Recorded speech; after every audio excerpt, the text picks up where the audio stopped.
Roy Manning, as you stated, outside linebackers, assistant head coach for defense. Really excited to be here. Have some familiarity, obviously, in the Pac-12 at two other schools, but couldn't be more ecstatic to be here. Father, two little ones, twins. They were actually born here in Los Angeles, so this is a special place to me. And just looking forward to get going, working with our players and this program and getting this thing going in the right direction. So Ryan, right here in front. Ryan Young, TrojanSports.com. Just talked to Brian about his connection with Alex. Kind of have the same background. How has your relationship evolved over all those years, and what's the value of having that history together? It's been great. Had the opportunity to meet Alex 6 or 7 years ago when he took over at Washington State. And from the day I met him, knew a few things about him, that he was highly driven, highly motivated, is wired, what I would say, the right way in terms of a person that players would want to be led by or gravitate towards, and really have hit it off since then and being able to implement this defense now. This would be our third stop, so extremely comfortable with Alex and with the schematics and so forth and so on of the defense.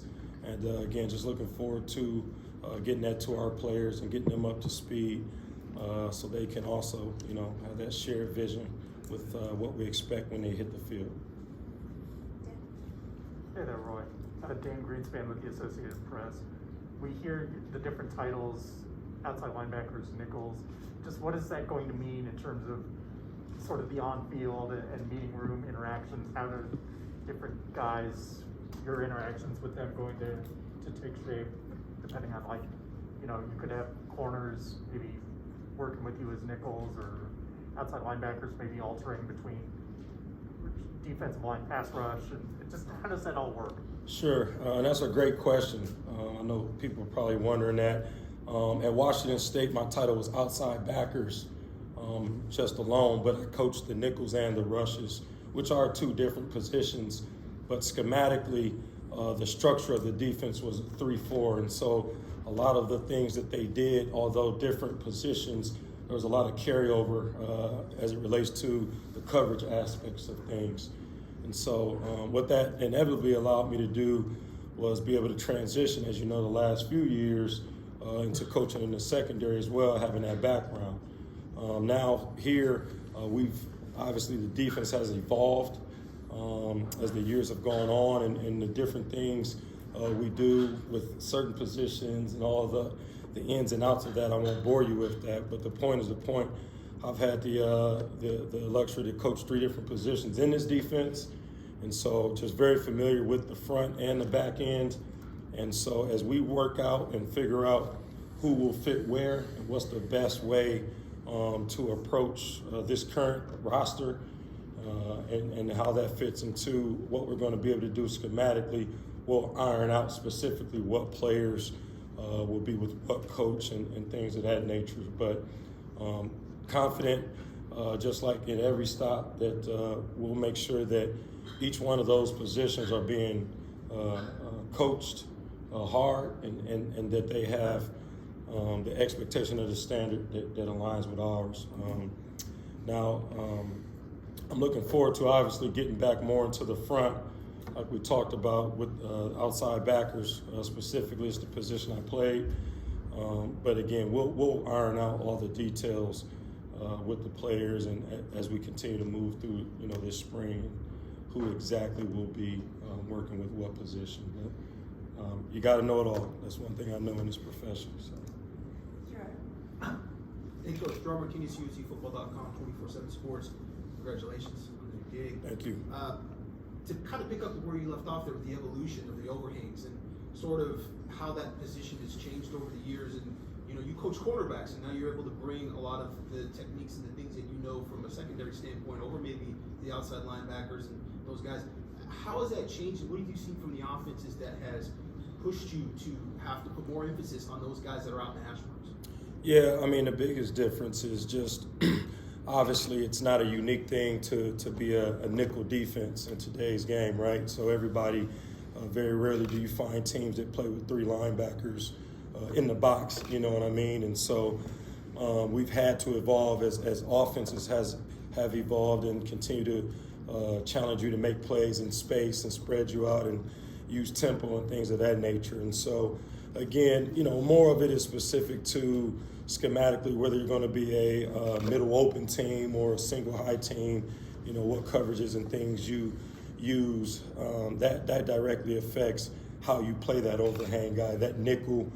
Again, you can call him what you want, outside backer, nickel, you know what I mean? But the point is, What do you guys call him? we call him a nickel. We call him a nickel because body type wise, he would be considered more of a secondary guy out of that corner safety mold to play that nickel spot. But again, if you play a certain team, you may want to sub a bigger nickel or bigger body into that position, which typically hasn't been the case as of late, just because of most offenses are heavy 11 personnel, 10 personnel, where they're only using 1 tight end, and even in that circumstance, that tight end is an athletic receiving type of threat. But again, our big thing defensively is we want to be adaptable to whatever we're getting and not be pigeonholed into being out-personneled or out-packaged by a team. And so there are a lot of carryover to playing the positions in this defense. I'm sure you spoke with Alex. Our safeties have to know nickel, our nickels have to know corners, and et cetera, et cetera. And so we do that again, so it can always, in our mind, be advantage defense. Right, Eric McKinney with WeAreSC.com. You've had a couple stops in the Pac-12, a couple other places where you've recruited against USC. What was kind of your perception of USC during that time, and what have you maybe learned about the school in the short time you've been here? Yeah, I was a hater, man. And again, when you think of the landscape of college football and where each and every team is situated, and again, having this experience in the Pac-12 helped me understand that the Pac-12, predominantly the schools are in large markets. If you compare that to the rest of college football, that's literally the opposite, where most college programs, with some exceptions, are in small markets, small towns.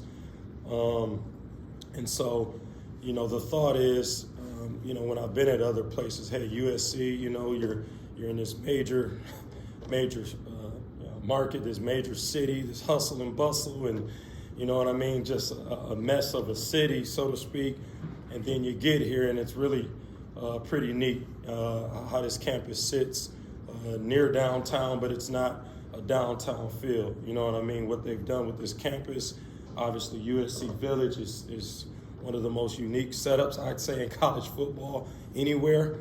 Where you think you're hopping on buses or using public transportation. I mean, you literally, you're doing quite the opposite. It's skateboards and what are those things called?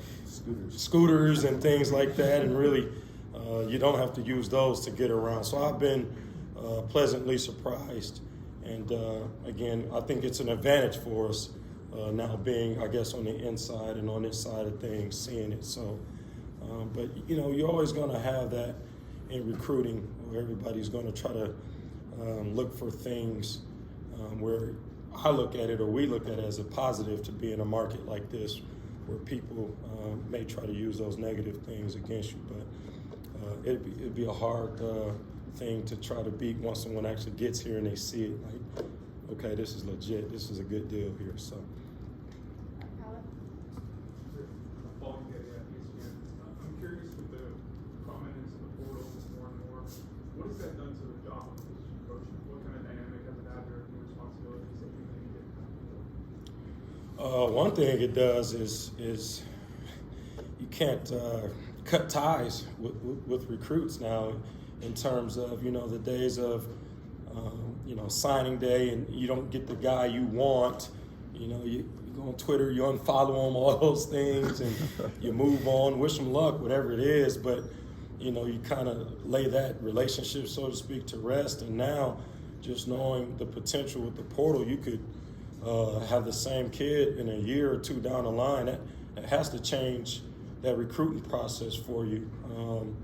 in the interim or whatever it is. So I think that's a difference. I think that you have to, obviously, as you're evaluating high school kids, you have to compare them or, stand them up next to not just high school kids in their class, but now, a transfer guy that you could get in the portal. Is this kid in this 2023 class, will he be better than a guy that I can get a year from now or 2 years from now in the portal? That's a real question. And again, not to speak for anybody else, but the chances are he's probably not, because those guys that are in the portal are going to have a year of college experience, whether that's maturity, whether that's physical development, you know what I mean? And again, it doesn't probably affect that top cut or that top, whatever that number is, of high school prospects. But some of those guys that's on the line, or that next tier of guys, obviously we're all seeing it. It probably can affect their options as it has, like with the junior college. So I just think you just have to be way more aware in the recruiting process. You got to vet them more, and you have to make sure that the kid you do sign, particularly if he's out of high school, he better be a good one. Otherwise, you're going to want to out-recruit him. Producing more. Coach, super great for this great broadcast. You mentioned the scheme, the fit of 3-4, and you talked about how you hit on the middle. Is it something that you guys are open to where you might recruit a safety, but then bring them down to that middle position so that when you face those teams that stay in 11 like fast pace, you can leave a guy like that on the field that can cover, but also be heavy in the run? Or is it more of a that's an inside back and then we keep our safeties back and play it versus, I guess, who we're going against that? No, it's a great question, and it's exactly just that. And again, I don't think it's a secret, but our recruiting profile is recruit guys that can do multiple things. You won't find us recruiting a safety that looks like me. That you say, hey, if it doesn't work out as safety, he'll be a linebacker. But we don't want to recruit that guy, to be honest with you, because again, what you're really saying is he's probably a safety that can't run very well, right? And so again, we have been in our past just very cognizant of recruiting guys that fit the profile to say, okay, this guy can be a safety, a nickel, or a corner. And that's just based on, what does he do best, as opposed to what he's limited, enough to do or can't do. And again, to your point, the majority of college football is 10 and 11 personnel.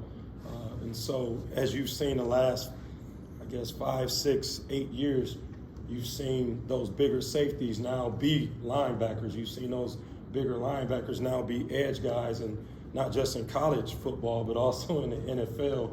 You've seen that the shift of body types and where you play guys is completely different. With a guy like Taylor Mays, man, that's a unicorn right there. That's the exception, right? And so, yeah, we have evolved that way, and I think that's important.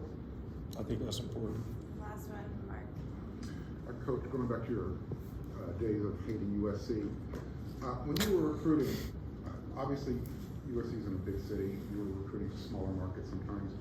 How do you compare discipline coaching at a place like USC to maybe a smaller college environment school?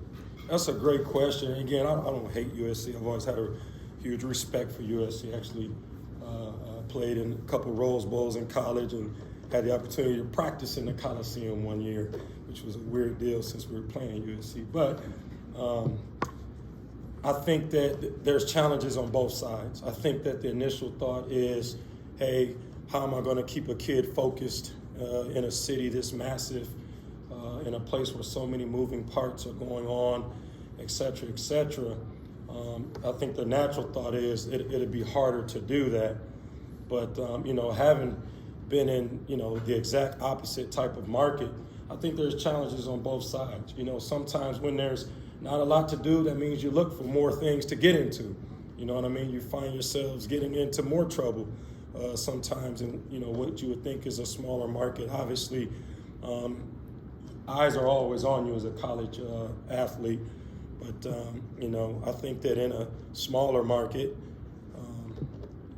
you can't do anything without someone seeing you, or, you stick out like a sore thumb. Where I think the advantage of being in a larger market like this is you can separate from being the oh, he must play football stereotype when you walk around a town, when you go out to eat with your friends, like I'm sure our players do in this great city. They can just be who they are, right, without having to always feel those eyes on them, even though they may be. So I think it's an advantage to be in a market like this. And so I use that in recruitment against anyone would say the opposite. So hope that answers your question. Thank you, Coach. Appreciate it. Thank you so much. Fight on. Thanks, Roy.